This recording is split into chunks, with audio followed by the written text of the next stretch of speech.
Hello guys, कैसे हो आप सब। उम्मीद करता हूँ आप सब बढ़िया होंगे। तो एक्चुअली ये वीडियो है कि जब मैंने इंग्लिश मीडियम चेंज करा तो कौन सा चैलेंज आए। काफ़ी दिन से ये वीडियो पेंडिंग था क्योंकि इसके 3 वीडियो आ चुके हैं। मैं सोच रहा था इसमें 2 वीडियो बनाऊँ, फिर सोचा एक ही वीडियो में दोनों ख़त्म करते हैं। तो ये वीडियो थोड़ा लंबा है एक्चुअली में। तो आप लोग देखिए इंग्लिश मीडियम जब चेंज करने पर क्या चैलेंजेस आए थे और उसका समाधान मैंने कैसे किया, ये वीडियो इन्हीं पर बातें करता है।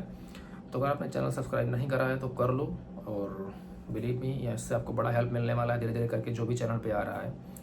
तो शुरू करते हैं इस वीडियो को कि क्या चैलेंज आए जब मैंने इंग्लिश मीडियम की तरफ गया।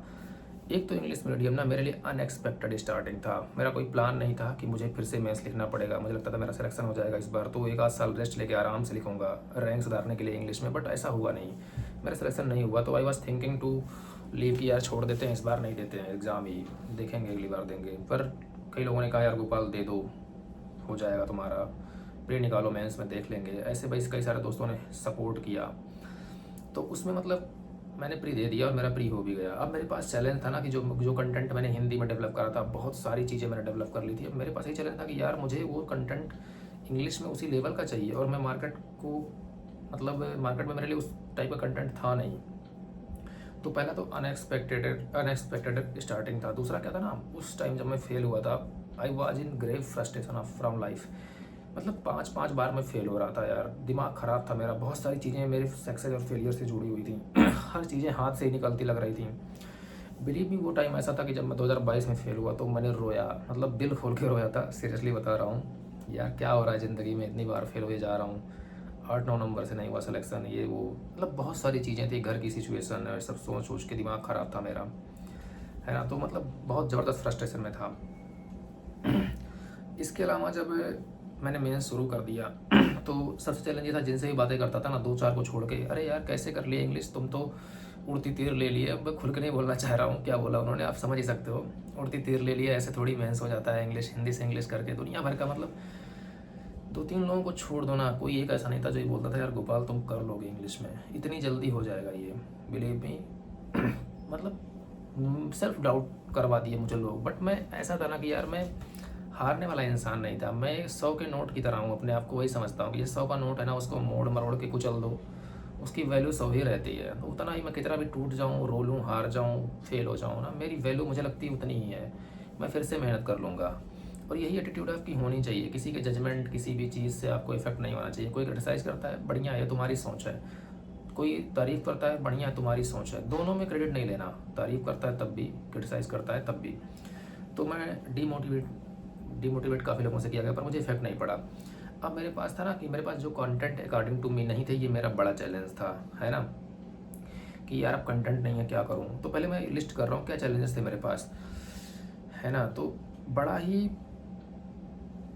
एक माउंटेनियस टास्क था कि मुझे कंटेंट पे डेवलप करना है। इसके बाद में मैंने प्रीलिम्स क्वालिफाई कर लिया, मतलब प्री दे के आया, 28 मई को था। लगा यार प्री तो हो जाएगा। मेरे पास चैलेंज था यार अब मेंस राइटिंग कैसे करूँगा, ये तो भयानक चैलेंज था। क्योंकि जब आप सोचते हो ना तो आप हिंदी में सोचते हो, लिखते इंग्लिश में हो, जिनका लैंग्वेज हिंदी है। अगर इंग्लिश लिखना पड़े तो आपके दिमाग में हिंदी में कंटेंट चलता है, आप इंग्लिश में लिखने की कोशिश करते हो, अगर हिंदी मीडियम है तो। मेरे साथ भी यही था, है ना। अब मैं दिल्ली आ गया फिर उसके बाद, तो अब थिंकिंग इन इंग्लिश, मतलब सोचना इंग्लिश में था। क्योंकि यूपीएससी में इतना टाइम नहीं होता कि आप सोचो हिंदी में और फिर उसको माइंड में ट्रांसलेट करके इंग्लिश में लिखो। तो आपको सोचना इंग्लिश में था। यानी इसका मतलब जो मेरी मदर टंग बचपन से डेवलप हुई थी मेरे माइंड में, उसको मारना था मुझे। मारना नहीं था, कह सकते हैं कि उसको इतना सप्रेस करना था कि मैं सोचना इंग्लिश में शुरू कर दूँ, या दोनों लैंग्वेज में रियल स्पीड में सोचना शुरू करूँ। ये बहुत बड़े प्रैक्टिस का विषय था मेरे लिए। इसके बाद में एक चीज़ और मैटर करती, स्पीड विथ ग्रामर। मतलब स्पीड में तुम्हें लिखना है और फिर ग्रामर भी सही होना चाहिए, है ना। तो ये एक, क्योंकि अगर मैं कह रहा हूँ कि होगा और मैं कुछ और हेल्पिंग वर्ब लगा रहा हूँ, गलत ही होने वाला है। उसको समझ में नहीं आएगा यार ये क्या लिखा है, इसको तो अंग्रेजी नहीं आती। तो ग्रामर के साथ स्पीड मेंटेन करना भी चैलेंज था मेरे लिए। और टफ कंपटीशन बिल्कुल था भाई, इंग्लिश वाले अच्छा परफॉर्म कर रहे थे। मैं विजन में टेस्ट लिखता था ना, मेरे 75-76 नंबर आए थे स्टार्टिंग में, और 72 नंबर। तो मतलब क्या हो रहा है यार, इंग्लिश में जो बंदा 100+ सॉरी हिंदी में जो बंदा 100+ ला रहा था, वो 75-76-80 तक सिमट रहा था मुझे तो मतलब। लेकिन मुझे पता था मैं कर क्या रहा हूँ, मुझे इंग्लिश का कंटेंट लिखना था, ना कि मुझे टॉप करना था विजन में। हिंदी में मैं टेस्ट जब ऐसे लिखता था तो मेरे विजन में बताता हूँ, मैं जब लक्ष्य प्रोग्राम में लिखता था हिंदी में टेस्ट ना, believe me, I was topper in every test.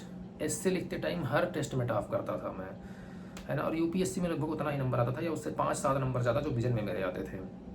लेकिन जब मैंने इंग्लिश में एससे लिखना शुरू किया ना, बिलीव मी, मैं 100 नहीं टच किया था। एक एससे था, एक ही पेपर ऐसा एससे का था जिसमें मैं 104 नंबर पाया था। अदरवाइज़ किसी में भी 100 नंबर मुझे एससे में नहीं मिला था। एससे में वो फ्लो मेरा आ ही नहीं रहा था, है ना। तो ये भी एक चैलेंज था मेरे लिए। उसके बाद में ज्योग्राफी ऑप्शनल का बड़ा चैलेंज था मेरे लिए। यार इतना बड़ा कंटेंट है, मेरे पास नोट्स नहीं है, ये सारी चीज़ें लिखना, वो कुछ भी मतलब भयानक टेंशन वाला विषय था। तो इससे भी मतलब एक लेंदी सिलेबस, कंटेंट ना होना इंग्लिश का, मार्केटिंग कंटेंट पे उतना भरोसा नहीं था क्योंकि मैं देख रहा था इससे कुछ नहीं हो सकता।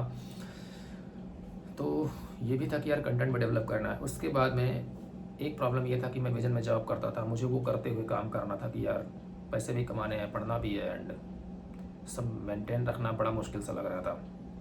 तो ये सारे मेरे लिए चैलेंज थे कि यार इंग्लिश करने पर ये कैसे होगा मेरे साथ। मतलब मैं दिल्ली तो चला आया था पर मेरे दिमाग में एक ही बात चलती थी, और तब भी बहुत सारी चीज़ें सस्टेन कर रही थी टेंशन वाली मेरे दिमाग में, क्योंकि कई सारी जगहों से मैं जुड़ा हुआ था, काम से, घर से, इधर उधर से, एंड कुछ चीज़ें सस्टेन ही कर रही थी, प्रॉब्लम सॉल्व ही नहीं हो रहे थे।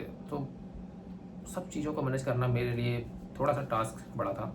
सबसे पहले मुझे क्या मेंटेन करना था पता है, जो जल्दी कोई सोचता नहीं है, इसे जो मेरे दिमाग में फ्रस्ट्रेशन भरा था ना, जिस वजह से मैं फेल होने के बाद मतलब अंदर से खुश नहीं था, जिस तरह से मैं फेल होने के बाद डिस्टर्ब चल रहा था कि यार क्या हो रहा है लाइफ में, मुझे वो मेंटेन करना था। मतलब कि यार मुझे स्टेबल माइंड में जाना था।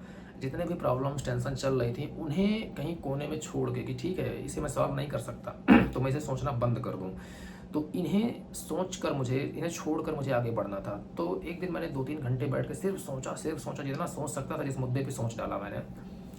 उसके बाद मैंने ठंडे बस्ते में डाला कि जो होगा देखा जाएगा, पहले मुझे मेंस करना है अच्छे से। मेंस ही वो चीज़ बची है जो मुझे कुछ दे सकती है, अदरवाइज ना लोग हैं मेरे साथ, ना कोई काम आने वाला है, मैं अकेला ही रहने वाला हूँ जैसे फेल हो गया हूँ, और कोई मेरे बारे में नहीं सोचेगा, सब अपनी अपनी लाइफ देख लेंगे, ऐसे मेरे दिमाग में आ गया। ठीक है, फिर मुझे लगा मेंस ही वो एक ऐसा टास्क है ना जो मुझको लौटा सकता है। मतलब समझा आपने कि मैं ही खुद को खुद से ना खो दूँ, इसके लिए मुझे मेंस निकालना था।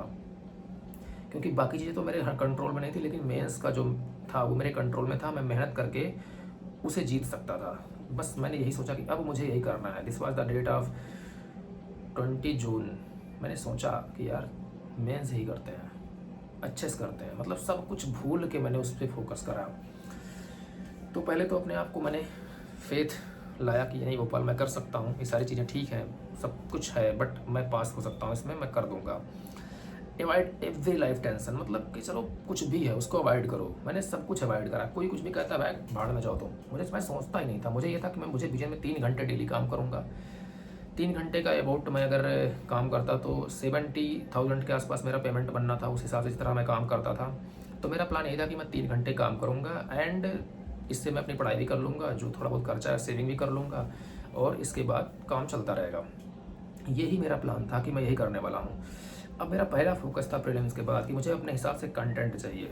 सो I started to develop content. तब मैं इलाहाबाद में रहता था। 28 मई के बाद से लेकर 12 जून तक मैं इलाहाबाद में था। 13 जून को मैंने डिसाइड किया मैं इलाहाबाद छोड़ दूंगा। 14 जून को मैंने छोड़ दिया। 17 जून को मैं दिल्ली में था, है ना। तो क्या हुआ कि मैंने 28 जून को पेपर देखा है, 29 जून से मैंने कंटेंट डेवलपमेंट शुरू कर दिया था ज्योग्राफी का, और मैंने करीब 11 जून तक ज्योग्राफी के कंटेंट डेवलप करे। बिलीव मी, इतना कंटेंट मैंने लिखा ना बैठ के, मैं सुबह से उठकर रात तक सिर्फ यही करता था बैठ के। डिफरेंट सोर्सेज मैंने ऑनलाइन ऑर्डर कर दिए, बुक्स वगैरह, different research paper, different PDFs मैंने उठाए, और मुझे पता था क्योंकि मैंने हिंदी में उन्हीं जगहों से कंटेंट डेवलप करा था ट्रांसलेट करके, तो मुझे पता था ये कंटेंट मुझे कहाँ मिलेगा।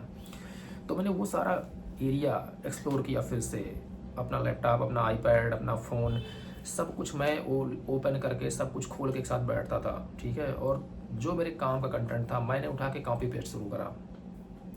लिखा कुछ भी नहीं हाथ से, सिर्फ कॉपी पेस्ट करा अपने हिसाब से जो पॉइंट में चाहिए था, और सब पॉइंट में बनाया, कुछ भी पैराग्राफ में नहीं, सिर्फ कंटेंट क्रक्स निकाला मैंने उन चीज़ों का। और इस तरह से मैंने डेवलप की करीब 1500 से 1600 पेज ज्योग्राफी ऑप्शनल के, मतलब एक एक टॉपिक का नोट्स डेवलप कर डाला। अभी भी मैं इसमें करंट अफेयर्स नहीं ऐड कर रहा था क्योंकि वो ज़्यादा टाइम लेता। मैंने सोचा पढ़ते टाइम उसी टॉपिक पे जहाँ करंट की जरूरत है मैं करता जाऊँगा। तो मैंने ज्योग्राफी का डेवलप किया, इंटरनल सिक्योरिटी का डेवलपमेंट किया, सोशल जस्टिस का डेवलप किया, और इंटरनेशनल रिलेशंस का डेवलप किया, है ना। तो इतना कंटेंट डेवलप किया। इस अब एक चीज़ आप सरप्राइज हो गए ना कि कई सारा कंटेंट मुझे ऐसा लगा कि यार मैं इंग्लिश में खोजने के बजाय जो हिंदी का रस निकाल रखा ना उसी को इंग्लिश ट्रांसलेट कर दूँ। मैंने हिंदी टू इंग्लिश में ट्रांसलेट किया अपना वो नोट्स खोजने के बजाय यही कर लो।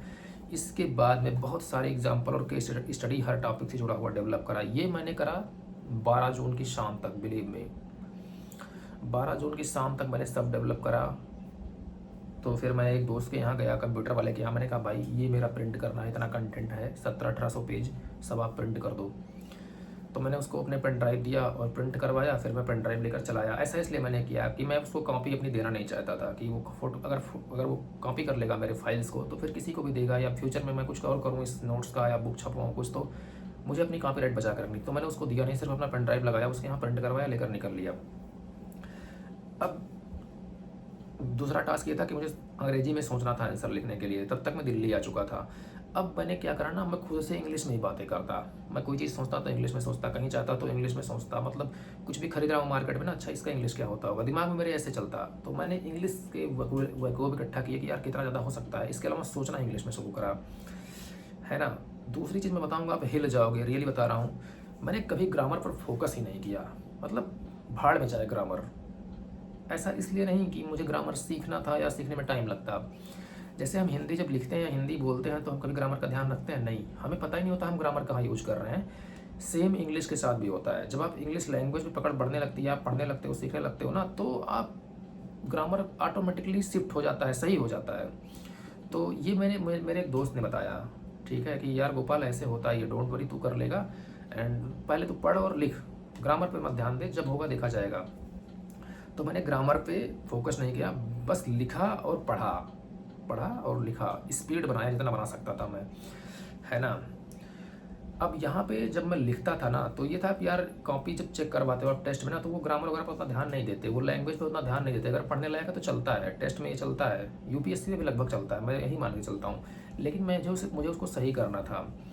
तो मैंने एक है रवि सर विजन IAS में, उनसे हेल्प लिया कि सर मेरे कुछ ऐसे पढ़िए और देखिए क्या इसमें गलत है क्या लैंग्वेज वगैरह। तो उन्होंने इससे पढ़ा, उन्होंने कहा गोपाल मोस्टली मुझे सही लग रहा है, बट ठीक है मैं कुछ लोगों से और पढ़वाता हूँ। तो उन्होंने कुछ लोगों से और पढ़वाया कि यार गोपाल का पढ़ लीजिए आप और देखिए क्या है, English to Hindi to English change किया है। तो रवि सर ने मतलब इसमें काफ़ी हेल्प किया मेरा। कहीं से भी छोटा सा भी अगर मुझे हेल्प चाहिए होता, इवन ना सिर्फ मेरे पढ़ाई से जुड़ा हुआ, जब मैं कुछ टेंशन में होता या कोई फ्रस्ट्रेशन मेरे दिमाग में चल रहा होता, किसी वजह से परेशान होता, I use to message to Ravi sir कि सर देख लीजिए ये है, और मुझे कॉल करते, मुझे समझा देते, या कॉपी सेल में मिलके मुझसे बातें कर लेते, यार गोपाल ये देखना, ये ध्यान रखना, ऐसे करना है, डोंट वरी अबाउट दिस, हो जाएगा। मतलब रवि सर ने काफ़ी हेल्प करा दिल्ली में आने के बाद। इवन रवि सर ने मेरे रहने की व्यवस्था करवाई थी, हर चीज़ रवि सर ने देखा था जब तक मैं मेंस लिख रहा था। रवि सर का एक ही उद्देश्य था ना कि इस गोपाल को टेंशन में नहीं जाने देना, किसी भी तरीके से मेंस तक इसका माइंड स्टेबल रहना चाहिए। मुझे ऐसे ही फील होता था।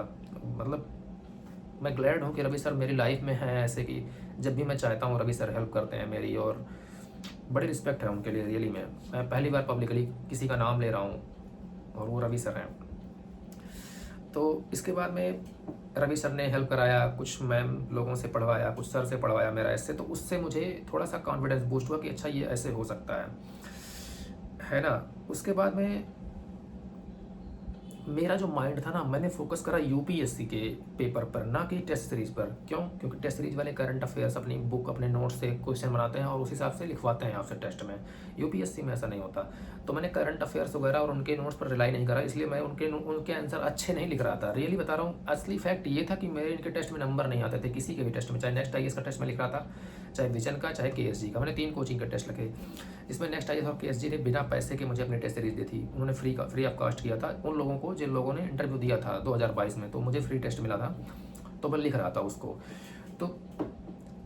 तो जब मैं लिखता था ना, तो मैं इनके टेस्ट के कंटेंट पे फोकस नहीं करता था, मैं यूपीएससी को माइंड में रखता था कि अच्छा ये ऐसे क्वेश्चन पूछेगी। इवन मुझे ऐसे कोई क्वेश्चन मिलते थे ना कि यार ये तो यूपीएससी पूछ ही नहीं सकती, मैं उनके टेस्ट में लिखता भी नहीं था, बकवास नहीं के, सच बता रहा हूँ सीरियसली। मतलब मैं बहुत सोच समझ के आंसर लिखता था कि क्या यूपीएससी का डिमांड है, इतना तो समझ ही चुका था मैं, है ना। तो माइंड में मेरे यूपीएससी होता था, ना कि इनका टेस्ट सीरीज। आप यूपीएससी में देखो मेरे 100+ मार्क्स आए हैं जीएस में, कहाँ से आ गए भाई? क्योंकि मेरे दिमाग में जो चल रहा था वहाँ मैंने रेप्लिकेट करा। मेरा टेस्ट टॉप करना प्लान ही नहीं था, तो मेरे माइंड में यूपीएससी पेपर चलता था। तो और ज्योग्राफी का जो टास्क था, कंटेंट तो डेवलप कर लिया था, लेकिन मुझे लिखने में बड़ी वो करनी थी।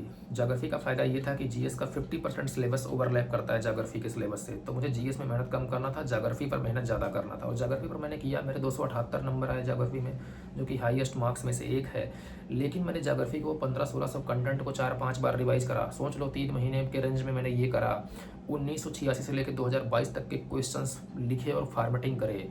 मतलब पहले लिखना शुरू किया, जब मुझे लैंग्वेज में पकड़ आ गई तो फिर मैंने फार्मेटिंग करना शुरू कर दिया कि इसके पॉइंट से ये होंगे, अच्छा ठीक है छोड़ो इसको, ऐसे ऐसे करके मैंने लिखे, मतलब फार्मेटिंग कर लिए। तो ये लिखा। एस्से मैंने 15 से 20 लिखा, मतलब बिलीव मी 15-20 एस्से मैंने लिख डाले एंड अपने दोस्तों को भेजता।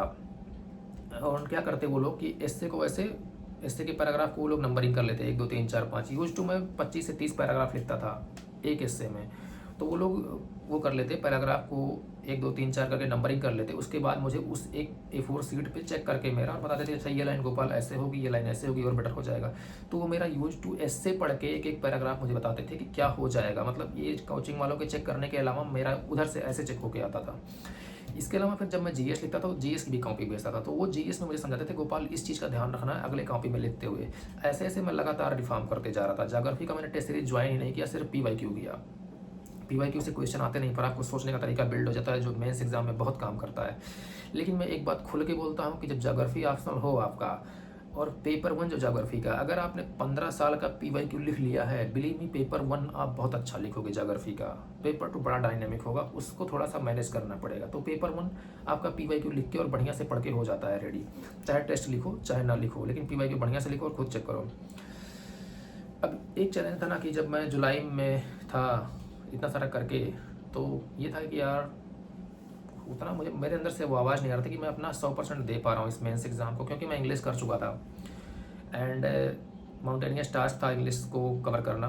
तो एक दिन रवि सर से मेरी बात हो रही थी, तो गोपाल बोले यार गोपाल विजन एडवांस में पैसे देता है आप जैसे लोगों को। मैंने कहा सच में सर? तो बोले हाँ आप बात करो उनसे। तो मैंने बात किया एक सर से अपने ही यहाँ पे, मैंने बोला सर मतलब मुझे कुछ पैसे चाहिए एंड मेंस के बाद मेंस तक बैठ के पढ़ना चाहता हूँ, ऐसी सी बात है। तो बोले ठीक है गोपाल मैं तुम्हारा सैंक्शन करवा देता हूँ। तो उन्होंने 3 दिन में ही एक फॉर्म फिल करवाया और मैंने फिल करके दे दिया। तो करीब 3 महीने का खर्चा जो मेरा लगने वाला था पढ़ाई वगैरह का, वो उन्होंने सैंक्शन कर दिया कि गोपाल तुम बैठ के पढ़ो, कोई काम करने की ज़रूरत नहीं है 3 महीने, और जब तुम मेंस के बाद आना ना तो फिर तुम्हारी सैलरी से धीरे धीरे हम डिडक्ट कर देंगे जिससे तुम काम करोगे। और वो भी डिडक्शन होना था 8,000 रुपये हर मंथ, ये नहीं कि एक साथ सब डिडक्ट कर देंगे, क्योंकि एक साथ होता तो फिर ज़्यादा पैसे कम हो जाते हैं। तो वो तो ख़त्म हो गया धीरे धीरे। एक साथ मैंने बाद में 24,000 भी डिडक्ट करवा दिया कि ख़त्म करो सर ज़्यादा हो रहा है, 24,000 काटो, मेरा बंद हो ये जो हर महीने कटता है। तो वो ख़त्म हो गया अभी काफ़ी पहले। तो विजन ने भी हेल्प किया मुझे कि यार इसको पढ़ने देते हैं, ये बड़ा ही मतलब बड़ा टास्क ले रखा है तो हेल्प करते हैं। तो विजन ने मुझे एडवांस पैसे दिए, थैंक्स टू विजन IAS की। मतलब ऐसे इंस्टीट्यूट में हूँ मैं कि जाओ तुम पढ़ लो, पैसे हमसे ले लो, मत काम करो, अभी तुम्हारी लाइफ बन जाएगी। आई डोंट थिंक कि कोई भी इंस्टीट्यूट इतना हेल्प करा होता मुझे, मैं कहीं भी होता तो नहीं करता शायद, या करता भी तो मुझे पता नहीं भाई, बट विजन ने किया तो मैं इसको जानता हूँ, है ना। एंड खर्चा दिया मुझे, फिर मैं अक्टूबर में आया, 10 अक्टूबर से विजन को ज्वाइन करा, है ना। तो काफ़ी दिन तक छुट्टी पे रहा मैं, और इस बीच मैंने जो रिगोरस स्टडी किया है, बिलीव मी 14 घंटे एवरेज था वो, 14 आवर्स पर डे। मैं खाना कब है, सोना कब है, जगना कब है, कहाँ जाना है, किसी से कोई मतलब नहीं था, किसी से बात करना है। कुछ फ़ोन्स थे जो मैं बातें कर लेता था जिनसे मुझे अच्छा लगता था, अदरवाइज़ कुछ भी मैसेज आए, फ़ोन आए, नो रिप्लाई।